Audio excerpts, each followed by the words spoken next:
Hello everyone, welcome back to my channel. আমি জানি আমি অনেক দিন পর ভ্লগ আপলোড করছি, তার কারণ আমি ব্যস্ত ছিলাম এমনটা একদমই নয়। ভিডিও না আপলোড করার কারণ হচ্ছে আমার মন ভীষণ খারাপ ছিল, কারণ কি আমি যেই বাড়ি দিনহাটা যাই প্রত্যেকবার চেষ্টা করি নিজের সাথে প্রচুর মেমোরিজ একসাথে ক্রিয়েট করে নিয়ে আসা। এবছরও যদিও তার অন্যথা হয়নি, তবে যেইটুকুনি মেমোরিজ ক্রিয়েট করেছিলাম তার বেশিরভাগটাই কিন্তু ভুলবশত আমার দ্বারা ডিলিট হয়ে গেছিল। মাথা ভাঙা দিনাটা মিলিয়ে হয়তো আমি 14-15 দিন ছিলাম, তবে আমি ব্লগ বানিয়েছি মোটে 8 থেকে 10টা। তার কারণ হচ্ছে স্টোরেজ প্রবলেম, আর সেই স্টোরেজ ক্লিয়ার করতে গিয়ে ভুলবশত আমি কি করে সবগুলো ব্লগ ডিলিট করে ফেলেছি গ্যালারি থেকে আমি সত্যিই জানি না। যাই হোক, সেই সব মন খারাপ একটু সাইডে রাখি। আজকে ছিল আমার সৌরভদের বাড়ি নেমন্ত্রণ, মানে সুইটির শ্বশুর বাড়ি। এটা হয়েছে সেটা নিয়ে আর মন খারাপ করে না থেকে যেইটুকুনি আছে সেইটুকু নিয়ে খুশি থাকার চেষ্টা করছি। অনেক দিন পর অনেক আড্ডা দেবো বলে আমি সবার আগে চলে গেছিলাম, আর তারপরেই কিন্তু মেস দিদিরাও সবাই চলে এসেছিল, কারণ ওদেরও সবার নেমন্ত্রণ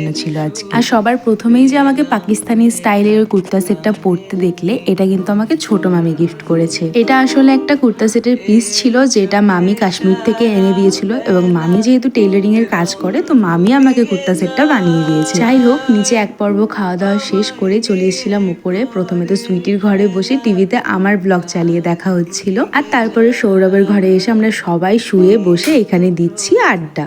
সেই দিন গল্পে এতটাই মেতে উঠেছিলাম যে তেমন কোনো ভিডিও ক্লিপস নেওয়াই হয়নি। এরপর যেহেতু প্রায় 11টা বাজে, আমায় আবার খেয়ে দিয়ে বাড়িও ফিরতে হবে, তাই চলে এসেছিলাম নিচে খাবার টেবিলে রাতের ডিনারটা সারতে। আর এই যে আমাদের নিম্মি রানী, এই 10 মাসে যে কি পাকুনি বুড়িগুনি হয়েছেন। আর একটা জিনিস আমার খুব আনন্দ, সেটা হচ্ছে প্রথমবার আমি কারো মুখে মাসি ডাক শুনলাম। আমার এত ভাগ্নে ভাগ্নে আছে, তবে কেউ আমাকে মাসি বলে ডাকে না। একমাত্র আমার এই নিম্মি রানী এত সুন্দর করে আহ্লাদ করে মাসি বলে ডাকে যে ওনার কোনো কথার ফেলা যায়। আমাদের নিম্মি রানীর মাংকো ভাত ডান্স একটু দেখে তারপর আমাদের খাওয়া দাওয়া শুরু হয়ে যায়। এত কিছু ছিল মেনুতে, এ তো আর শেষ করা যাবে না। মোটামুটি 1 ঘন্টা লাগিয়ে সবটা শেষ করেছি, কারণ আমি খাবার নষ্ট করা একদম পছন্দ করি না। এরপর আমার এই আহ্লাদি ভাগ্নির সাথে একটু আহ্লাদ করে সবাই যখন খেতে বসে পড়ে, আমার ডাক চলে এবার বাড়ি যাওয়ার পথে।